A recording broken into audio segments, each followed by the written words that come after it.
আলহামদুলিল্লাহ। কোরআন শরীফ দিয়ে যারা কথা বলে তারা কি খারাপ থাকতে পারে? আমাদের প্রথম কথাই হলো কোরআনের প্রথম আয়াত, আলহামদুলিল্লাহি রাব্বিল আলামিন। পৃথিবীর কোন জাতির এই কপাল নাই তারা তাদের কিতাব দিয়ে কথা বলতে পারে না। আমরা কোরআন দিয়ে কথা বলতে পারি, আলহামদুলিল্লাহ বলি। যারা কোরআনের সাথে থাকে এদেরকে ভালো রাখেন কে? আর যারা কোরআন বিরোধী, ইসলাম বিরোধী, খুনি ডাকাত, এদেরকে খারাপ রাখেন কে? আল্লাহ। আল্লাহ বলছেন ইন্নাল আবরারা লাফি নাঈম ওয়া ইন্নাল ফুজ্জারা লাফি জাহিম। নেককাররা সব সময় নিয়ামতে ডুবে থাকে, খুনি ডাকাত বেনামাজি সব সময় জাহান্নামে থাকে। আমরা যারা নামাজ পড়ছি আমাদেরকে শান্তি দিবেন কে? আল্লাহ। আল্লাহর ওয়াদা আছে, শান্তি পাবেন। এখন শান্তিতে আছি সবাই, মনের ভিতরে কোনো কুণ্ঠা নাই। শুধু আমার ব্যাপারে একটু কথা আছে, এত দেরি হইল কেন? দেরি হয়েছে কদ্দারাল্লাহু মা শা। ফাইনাল কথা হলো আল্লাহ যাকে যেখানে পৌঁছাবেন তার আগে পৌঁছানোর কারো ক্ষমতা নাই। এবার কারণ হলো পদ্মা সেতুর পাবনা থেকে আমি রওনা হয়েছি, পাবনা ঈশ্বরদী। প্রচন্ড কুয়াশা ছিল, 8টা পর্যন্ত আমি পদ্মা সেতুতে আসতে পারিনি। 2 ঘন্টা, অথচ 1 ঘন্টা 1.5 ঘন্টা আরো কম রাস্তা, 2.5 ঘন্টা লাগলো শুধু ওই যে সেতুতে আসতে, যমুনা। এরপরে তো আপনাদের রাস্তায় তো মাশাআল্লাহ, আপনাদের সভ্যগঞ্জ ব্রিজের আগে একটা মহাজাম আছে না নাই? এটা হলো আল্লাহর একটা রহমত আপনাদের জন্য। চারিদিক থেকে বাসগুলো একখানে করে বাস, এবার সবাই একটু রেস্ট নাও এখানে। তো এই দেরি হতে হতে এসে নামাজ পড়লাম, আসলাম আপনাদের এখানে, আলহামদুলিল্লাহ। আমরা এখন দুরূদ পড়বো যেটা রাসূল পড়তেন। রাসূল ছিলেন জামে নবী, ইন্নী রাসূলুল্লাহি ইলাইকুম জামিআ। তিনি দুরূদ নিজের জন্য পড়তেন না, সব নবীদের জন্য পড়তেন। আল্লাহুম্মা সাল্লি আলা মুহাম্মাদ ওয়া আলা আলি মুহাম্মাদ কামা সাল্লাইতা আলা ইব্রাহিম ওয়া আলা আলি ইব্রাহিম ইন্নাকা হামিদুম মাজিদ। আল্লাহুম্মা বারিক আলা মুহাম্মাদ ওয়া আলা আলি মুহাম্মাদ কামা বারাকতা আলা ইব্রাহিম ওয়া আলা আলি ইব্রাহিম ইন্নাকা হামিদুম মাজিদ। এখন আকাশের রহমতের দুয়ারগুলো আমরা খুলে নেব। একটা দোয়া রাসূল পড়তেন, ওটা পড়লে আকাশের সব রহমতের দুয়ার আল্লাহ খুলে দেন। পড়েন আল্লাহু আকবার কাবীরা আলহামদুলিল্লাহি কাসীরা সুবহানাল্লাহি বুকরাতাও ওয়া আসীলা। এখন একটা দোয়া পড়বো যেটা রাসূল দৈনিক 9 বার পড়তেন। কয়বার? 9 বার। সকালে 3 বার, মাগরিবের পরে 3 বার, আসরে 1 বার, যোহরে 1 বার, এশা 1 বার। এই 9 বার পড়তেন রাহমাতাল লিল। একবার পড়লে কিয়ামত পর্যন্ত আমলনামায় সওয়াব উঠতে থাকবে। কিন্তু 3 ব্যক্তি এই সওয়াব পাবে না। প্রথম ব্যক্তি যার দল ইসলাম না। যার দল ইসলাম না তার কোনো আমল কবুল হবে না। এটা কার কথা? আল্লাহর কথা। সূরা আল ইমরান 85। ومن يبتغي غير الإسلام دينا فلن يقبل منه وهو في الآخرة من الخاسرين। যারা ইসলাম ছাড়া অন্য কোন দল গ্রহণ করে তার কোনো আমল কবুল হবে না, তার দুনিয়াও শেষ, আখিরাতও শেষ। 3 নাম্বার বেনমাজি। বেনমাজির কোনো আমল কবুল হয় না। যারা যোহর পড়েন নাই, মারা গেলে ফেরাউনের সাথে দেখা হবে, নমরুদ কারুনের সাথে দেখা হবে। আর যারা নামাজ পড়েছেন রাসূল সাল্লাল্লাহু আলাইহি ওয়াসাল্লামের সাথে দেখা হওয়ার সম্ভাবনা আছে। রাসূলের সাথে না হলেও সাহাবীদের সাথে দেখা হয়ে যাবে। যেমন এই মাহফিলে এসে আমরা অনেক পুরানো মানুষ খুঁজে পাই, ঠিক না ঠিক? ঠিক তেমনি ভাবে একজন মুমিন যখন মারা যায়, নামাজ নিয়ে যায়, সব নামাজিরা তাকে দেখতে আসে, জিজ্ঞেস করে তুমি কেমন ছিলে, তোমার বাচ্চাদেরকে কেমন রেখে এসেছো, অমুকের খবর কি, অমুকের খবর কি, একজন একজন করে জিজ্ঞেস করে। কয় হ্যাঁ অমুক তো আমার আগে মারা গেছে, কয় আমাদের সাথে দেখা হয়নি, তাহলে বোধহয় জাহান্নামে আছে। কোথায়? জাহান্নাম। থাকার জায়গা দুটো, একটা জান্নাত আর একটা জাহান্নাম। যারা নামাজ পড়ে তারা কোথায় যাবে? জোরে বলেন। জান্নাতের চাবি কি? চাবি না, ওরা তো চাবি নিল না। এখন কার চাবি কত সুন্দর এটা তার নামাজ দেখে আল্লাহ ঠিক করবে। তৃতীয় নাম্বার হলো যারা শিরক করে তাদের কোনো আমল কবুল হয় না। শিরক তো আপনাদের এখানে নাই, হ্যাঁ? সবচেয়ে বড় শিরক বাংলাদেশে ঝুলছে তাবিজ আর তাবিজ। তাবিজের ব্যবসায়ী দিন দিন বাড়ছে। মক্কা শরীফে গেলে পুলিশের যা জ্ঞান, আমাদের হুজুরদেরও সেই জ্ঞান। এয়ারপোর্টে পুলিশেরা থাপ্পড় মেরে তাবিজ নিয়ে নেয়। এমনি আতায় পুলিশেরা শরীর। আমি প্রথম গেছি, আমারও আতাইছে, আমিও পুলিশের হাতে। পুলিশ আমারে বলছে কি চাও? আমি তুই কি চাস? তুই বেটা পুলিশ হলে আমার গায়ে হাত দিবি, তুই আমার গায়ে হাত দিলি কেন? কয় আমি তাবিজ চাইতেছি। আমি ওর পেটে হাত দিলাম। কয় পেটে হাত দাও কে? বললাম বাংলাদেশে পেটেও তাবিজ বাঁধে। কোন নতুন জায়গা পেয়েছি। আমি বললাম আরো জায়গা আছে, তোর জামার বুতন খোল। কয় না, খোল দেখাই করে। এই গলার ভিতরেও তাবিজ লটকা। তাবিজ লটকাবো না, সূরা ফাতিহা পড়ে ফু দিব, ভালো করে দিবেন কে? নাস পালাক দিয়ে ফু দিব, ভালো করবেন কে? জান্নাতে যেতে চান তো? হিসাব ছাড়া কারা কারা যেতে চান? হাত তোলেন তো। আল্লাহ এই হাতগুলো আপনি কবুল করেন। চিৎকার করে বলেন আমিন। আমার একটা বিখ্যাত হাদিস, আবু বকর রাদিয়াল্লাহু আনহু থেকে, 3 ব্যক্তি বিনা হিসেবে জান্নাতে চলে যাবে। কয় ব্যক্তি? 3 ব্যক্তি। ওই হাদিসটার উপরে আজকে কথা বলবো। আগে দোয়াটা পড়ি। সুবহানাল্লাহি ওয়া বিহামদিহি আদাদা খালকিহি ওয়া রিদা নাফসিহি ওয়া জিনাতা আরশিহি ওয়া মিদাদা কালিমাতি। এখন একটা দোয়া পড়বো যেটার পুরস্কার আল্লাহ নিজ হাতে দান করে দিবে। লাকাল হামদ। পড়েন লাকাল হামদ ইয়া রাব কামা ইয়ানবাগি লিজালালি ওয়াজহিক ওয়া আযীমি সুলতানিক। অনেক সুন্দর একটা আয়োজন আপনারা করেছেন। পশ্চিম কচুরি। কচুরি ওই যে নদীতে হয় কিন্তু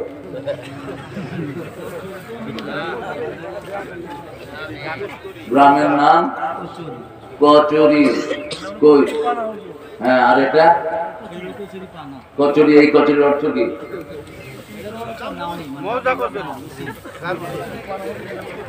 এটার তো নামই অর্থ নাই।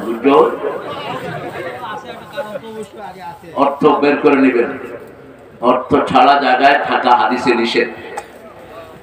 রাসূল যখন কোথাও যেতেন জায়গাটার অর্থ জানতেন না, জায়গার নাম চেঞ্জ করে দিতেন। মদিনাতে ঢুকে আগে মদিনার কি চেঞ্জ করছে? ইয়াসরিব নামটা কি করছে? চেঞ্জ করে দিয়েছে। ইয়াসরিব না, এটার নাম কি? মদিনা। মদিনা দিয়ে দিচ্ছে। ভুঁইয়া বাড়ি জামে মসজিদ ও যুব সমাজের উদ্যোগে। ভুঁইয়া হলে তো আমার আত্মীয় হয়ে যাবে, কারণ বাংলাদেশে ভুঁইয়ার গোষ্ঠী ছড়িয়েছে 12 ভুঁইয়া থেকে। 12 ভুঁইয়ার মূল ছিল ঈসা খা। এদের দালা পোশাকা সারা দেশে আছে। আমার নানারাও ভুঁইয়ার গোষ্ঠী। হয়ে যাবে কোনো না কোনো আত্মীয়। যেহেতু মুসলমান আমরা সবাই আত্মীয় আলহামদুলিল্লাহ। সভাপতি জনাব মাওলানা ইকরাম হোসেন সাহেব, মাশাআল্লাহ। উত্তর পানানবাগে জান্নাত জামে মসজিদের খতিব। আল্লাহ হুজুরকে কবুল করুন। হুজুরের জীবনের গুনাহগুলো মাফ করে দিন। আপনারা যারা আমিন বললেন না, আপনারা কি করেন? যারা আমিন বললেন আগে তাদের গুনাহগুলো আল্লাহ মাফ করে দিবেন। এবার বলেন আমিন। সহসভাপতি মাওলানা মুস্তাফিজুর রহমান ভুঁইয়া, খতিব পশ্চিম কচুরি ভুঁইয়া বাড়ি জামে মসজিদ আসছেন। মাশাআল্লাহ, আলহামদুলিল্লাহ। আমার আগে কথা বলেছে আমার অত্যন্ত আদরের হাফেজ মাওলানা শিব্বির আহমদ সাহেব। কোথায় গেছে শিব্বির? আল্লাহ তার আলোচনাকে আমাদের আমলের তৌফিক দান করুন। মাওলানা মোহাম্মদ হুসাইন আজাদি সাহেব কথা বলুন। নামাজে আমার পরে করবে ইনশাআল্লাহ। মুস্তাকিম বিল্লাহ সাহেব রাজশাহী আসছে, মুস্তাকিম আমার আগে করেছে। আল্লাহ তার কথাগুলো আমাদেরকে আমল করার তৌফিক দান করুন। আমিন। হযরত মাওলানা লুৎফর রহমান ভুইয়া, কোথায় লুৎফর? এমপি, মাশাআল্লাহ অনেক বড় একজন মানুষ হচ্ছে, আল্লাহ তাকে কবুল করুন। আরো জোরে বলেন আমিন। লুৎফর রহমান নামে লোকগুলো বড় হয়। লুৎফর রহমানের একটা বড় বই আছে, সুন্দর বই তিনি লিখেছেন, সুন্দর জীবন। কি জীবন? সুন্দর জীবন। আপনারা পড়বেন এটা। আরো এসেছেন অনেক ওলামা হযরত, আমি যাদের ছাত্র হতে পারলে ধন্য হতাম। এরকম অনেক আলেমরা নিচে বসে আছেন, প্রিয় স্যাররা আছেন, primary, high school, college, university sir, বিভিন্ন পেশায় জড়িত আবার বৃদ্ধা বনিতা, পর্দার আড়ের মা এবং বোনেরা এসেছেন, হিন্দু সম্প্রদায়ের ভাই বোনেরা যতজন এসেছেন, আল্লাহ সবার জীবনের গুনাহগুলো মাফ করে দিক, সবাইকে ইসলামের জন্য কবুল করুক, সবার জন্য জান্নাতের ফয়সালা করে দিক, আল্লাহ সব বেনামাজিকে নামাজি বানিয়ে দিক। সপ্তম তাফসীর আল কোরআন মাহফিল আপনাদের। সপ্তম নম্বর সূরা কোনটি? রাসূলের প্রিয় হাদিস। রাসূল বলছেন কোরআনের প্রথম 7টা সূরা যে অর্থ জানে, ব্যাখ্যা জানে, সে হলো আলেম। সে কি? আলেম। এই হাদিস দিয়ে যদি বাংলাদেশে ওয়াইজদেরকে ধরা হয়, কয়জন টিকবে? 7টা সূরা, 5টা সূরায় এক মঞ্জিল, 7টা সূরায় কখনো এক মঞ্জিল, 5 পারার কাছাকাছি। রাসূল বলছেন ইবনে ওমর প্রত্যেকদিন এক মঞ্জিল তেলাওয়াত করবা। কয় মঞ্জিল? আলেমরা তেলাওয়াত করবে 5 পারা, আর সাধারণ লোকেরা তেলাওয়াত করবে মিনিমাম 1 পারা। যারা বেশি তেলাওয়াত করবে কিয়ামতের ময়দানে কোরআন তাদেরকে নিয়ে জান্নাতে চলে যাবে। তবে কোরআনের হালালকে হালাল মানতে হবে, হারামকে হারাম জানতে হবে। কোরআনের মদ খাওয়া হালাল না হারাম? গাঁজা খাওয়া হালাল না হারাম? শহীদ মিনারে যাওয়া হালাল না হারাম? রাখছেন কেন শহীদ মিনার? শহীদদের কোন মিনার হয় না, এটা নসব। মরা মানুষের জন্য স্তম্ভ বানানো হারাম। রিজজুম মিন আমালিশ শয়তান, আল্লাহ বলেন এটা শয়তানের কাজ। মদ, জুয়া, লটারি মরা মানুষের জন্য স্তম্ভ, এটা কার কাজ? শয়তানের কাজ। ইন্নামাল খামরু ওয়াল মাইসির ওয়াল আনসাব ওয়াল আজলামু রিজজুম মিন আমালিশ শাইতান ফাজতানিবুহু লাআল্লাকুম তুফলিহুন। ইন্নামাল খামরু ওয়াল মাইসির, মদ, জুয়া। জুয়া বিশ্ব নাই এখানে। এখন তো মোবাইলে জুয়া খেলে পড়া। কোথায় খেলে? মোবাইলে জুয়া খেলে। জুয়া আছে যেখানে সফলতা নাই। কার কথা? কার কথা? মদ আছে যেখানে সফলতা নাই সেখানে। লটারি যে সমস্ত জুয়া খেলার ভিতরে হয়, মরা মানুষের জন্য স্তম্ভ, এগুলো রিজজুম মিন আমালিশ শয়তান, এগুলো শয়তানের কাজ। কার কথা? কার কথা? আল্লাহর কথা মানবেন তো? আল্লাহ তৌফিক দান করুক। বয়সটা একটু ছোট হয়ে গেছে। আল্লাহর কথা মানবেন? না মানলে মানানোর ব্যবস্থা আছে কার কাছে? এই করোনা দিছে একবার, মানুষ আল্লাহরে ডাকতে ডাকতে হয়রান। হিন্দুরাও ডাকে আল্লাহ, ঠিক কিনা? আবার একটা আসতেছে নাকি কি জানি। তবে আমাদের ভয় নাই, আমাদের মালিক আছেন কে? ভয় হলো তাদের যাদের মালিক নাই। যারা বেনামাজি তাদের মালিক নাই, যারা আল্লাহর দল করে না তাদের মালিক নাই। আমাদের মালিক আছে, কি নাম? লা ইলাহা ইল্লাল্লাহু মুহাম্মাদুর রাসূলুল্লাহ সাল্লাল্লাহু। 7 নম্বর সূরা হলো সূরা আরাফ। এখন বলেন প্রথম নম্বর সূরার নাম কি? সূরা ফাতিহা। সূরা ফাতিহা। ফাতিহা মানে ইন্ট্রোডাকশন, ফাতিহা মানে সুরম্ভ, ফাতিহা মানে ভিত্তি, ফাতিহা মানে ভূমিকা। এই সূরা ফাতিহা কোরআনের সবচেয়ে শ্রেষ্ঠ সূরা। এটাই সবচেয়ে বেশি পড়তেন রাহমাতাল লিল আলামিন। এটা পড়ে ফু দিলে আল্লাহ রোগ ভালো করে দেয়। এটা পড়ে ফু দিলে শরীরটা ভালো হয়ে যায়। এটা পড়লেই আল্লাহ তার সাথে কথা বলা শুরু করে দেয়। যত মানুষ ফু দেয়, কোন সূরা দিয়ে ফু দেয়? সূরা ফাতিহা। পড়ার সময় আস্তে পড়ে যাতে মানুষ টের না পায়। তারপরে তো হুজুরের ব্যবসা শেষ। আমি পাইছি হুজুর, আমার আম্মা আমাকে পাঠাইছে এক হুজুরের কাছে ফু আনার জন্য। ছোট ছিলাম, হুজুর কথা বলতেছে জোরে, ফু দেওয়ার সময় আসতে হইয়া মানে জোরে পড়ে, জোরে জোরে কাচাপ, আমি তোমার ফু নেবো না, দাও। কেউ যখন কিছু পড়ে ফু দিবে জোরে পড়তে বলবেন, কারণ যারা কোরআন দিয়ে ফু দেয় আল্লাহ বলছেন এরা প্রথম জান্নাতে ঢুকবে। কি দিয়ে ফু দিতে হবে? কোরআন দিয়ে ফু দিতে হবে। লা ইয়াকুনা ইল্লাল্লাহ, you shouldn't breathe without Quran। আপনি কোরআন ছাড়া ফু দিতে পারবেন না। রাসূল কোরআন দিয়ে ফু দিতেন, সাহাবীরা কোরআন দিয়ে ফু দিতেন, ঠিক না ঠিক? সব সময় তেলাওয়াত করতেন রাহমাতাল লিল আলামিন। ওনার চেয়ে বেশি তেলাওয়াত কেউ করতে পারবে কোনদিন পারবে না। ওনার চেয়ে নামাজও পড়তে পারবে না, রোজাও রাখতে পারবে। সামান্য অনুসরণ করেছেন সাহাবায়ে কেরাম। আমরা সবাই মিলে আমল করলো একজন সাহাবীর আমলের সমান হবে, আবার সব সাহাবী মিলে রাসূলের আমলের সমান হবে। প্রত্যেককে আল্লাহ আলাদা মর্যাদা দান করেছেন। 2 নম্বরে পড়তেন কুল হুয়াল্লাহু আহাদ, 3 নম্বরে পড়তেন ইযা জুলজিলাতিল আরদু জিলজালাহা ওয়া আখরাজাতিল আরদু আসকালাহা, 4 নম্বরে পড়তেন কাফিরুন, 5 নম্বরে পড়তেন ইযা জাআ, 6 নম্বরে পড়তেন ইন্না আ'তাইনা কাল কাউসার। তারপরে শরীর বন্ধের জন্য রাসূলকে জাদু করেছে ইহুদির বাচ্চা আসাব ইবনে লাবিদ অথবা লাবিদ ইবনে আসাব, দুইভাবে তার নামটা এসেছে। সে রাসূলের মাথার চুল চুরি করে নিয়ে গিট্টু মেরেছে। গিট মারার পরে রাসূলের শান্তি নষ্ট হয়ে গেছে, মাথা ব্যথা করতো, ভুলে যেতেন রাহমাতাল লিল। যিনি 30 পারা কোরআন ভুলেন না, লক্ষ লক্ষ হাদিস ভুলেন না, তিনি ওযু করতেন ভুলে যেতেন।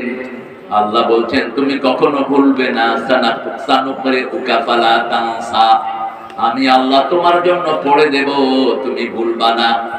তুমি বারবার জিহ্বা নেড়ে মুখস্থ রাখার দরকার নাই।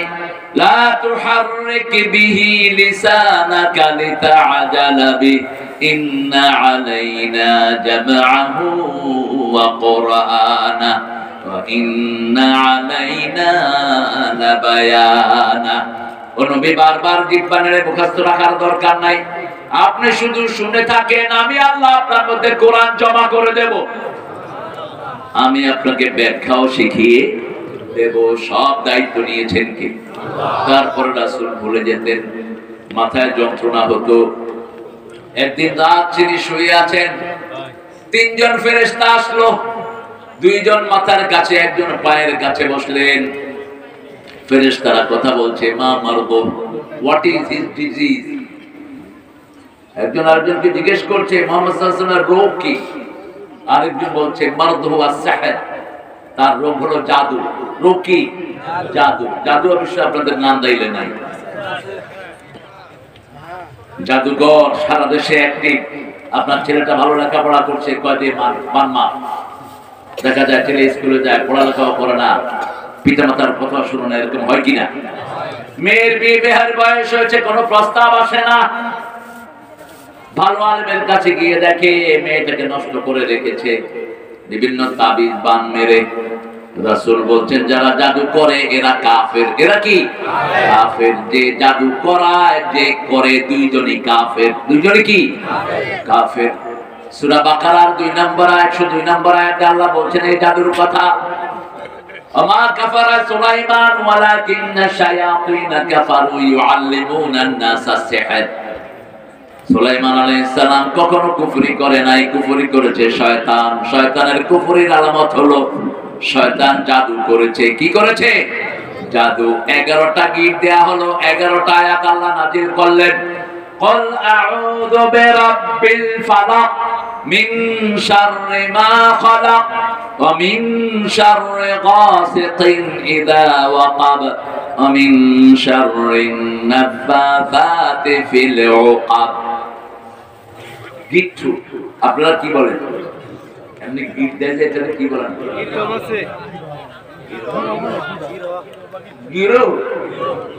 গিরো আপনাদের ভাষা সব সুন্দর। ময়মনসিংহের ভাষা খুব আদর ভাষা। কুম্বলাইছো অনেক সুন্দর লম্বা করে আপনার কথা বলে, আর চিটাঙ্গের ভাষা হলো খুব রূপ ফোটায়, ফাটফুট করে কথা বলে। ফোন বন্ধ করে দাও, তুমি পাশে কথা বলে এখানে চলে আসবে। ভালো ছেলে, আল্লাহ ওকে কবুল করুন, বলেন আমিন। আল্লাহ নেসারকে কবুল করুন। আমি নেসারের জন্য দোয়া করব। নেসার আব্বা আমাকে খুব পছন্দ করতেন। কি নাম? নাসির গুররম, গুররম সাহেব। আল্লাহ তাকে মাফ করে দিন। জোরে বলেন আমিন। যে কোনো মুসলমানের জন্য দোয়া করবেন, তাহলে আপনার দোয়াটা কবুল করবেন কে? আল্লাহ কবুল করবেন। 11টা আয়াত রাসূল প্রতিদিন এই 11টা আয়াত 9 বার পড়তেন। 11টা আয়াত 9 বার করে পড়তেন, তার সাথে লাগাতেন কুল হুয়াল্লাহু আহাদ। মোট 15টা আয়াত পড়তেন। ফজরের পরে 3 বার, আসরের পরে একবার, যোহরের পরে একবার, মাগরিবের পরে 3 বার। আর শরীরটা মুছে দিতেন আর বলতেন যে এই 3টা সূরা পড়বে সব বিপদ থেকে তাকে হেফাজত করে দিবেন কে? রাসূল হাতে ফু দিয়ে শরীরটা মুছে দিতেন। ছোট্ট শিশুদের মুছে দিতেন, বিবিদের মুছে দিতেন। মা আয়েশা কখনো কখনো বলতেন ইয়া রাসূলুল্লাহ আমিও পড়তে চাই। রাসূল বলতেন তুমি পড়ো। মা আয়েশা পড়তেন, কিন্তু নিজের হাতে ফু দিতেন না। রাসূলের হাতে ফু দিয়ে ওই হাতটা নিজের গায়ে মুছে দিতেন, কারণ রাসূলের চেয়ে বরকতি হাত দুনিয়াতে আখিরাতে আর একটাও নাই। আমরা সূরা আরাফ থেকে কথা বলবো, আল্লাহ তৌফিক দান করেন, আমিন। আরাফ একটা জান্নাত এবং জাহান্নামের মধ্যখানের একটি জায়গা। আরাফ, এই আরাফ জায়গাতে আল্লাহ রাব্বুল আলামিন শিশুদেরকে রাখবেন। ওখানে রাখবেন যাদের নেককার এবং বদকাজ সমান হয়ে গেছে, তাদের